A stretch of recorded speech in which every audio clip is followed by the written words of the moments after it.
Puluhan pegawai honorer Dinas Pemadam Kebakaran Kota Palembang mendatangi kantor dinas untuk meminta prioritas dalam pengangkatan menjadi pegawai pemerintah dengan perjanjian kerja atau P3K. Beberapa dari mereka bahkan telah bekerja sejak 2005. Kuota penerimaan P3K di Dinas Pemadam Kebakaran Palembang mencapai 123 orang. Saat ini sekitar 60 honorer telah terdata di Badan Kepegawaian Daerah.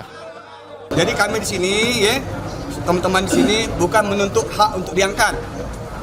Ya kan? Kami minta kebijakan itu kalau bisa yang honorer lama diutamakan. Itu saja. Dihabiskan.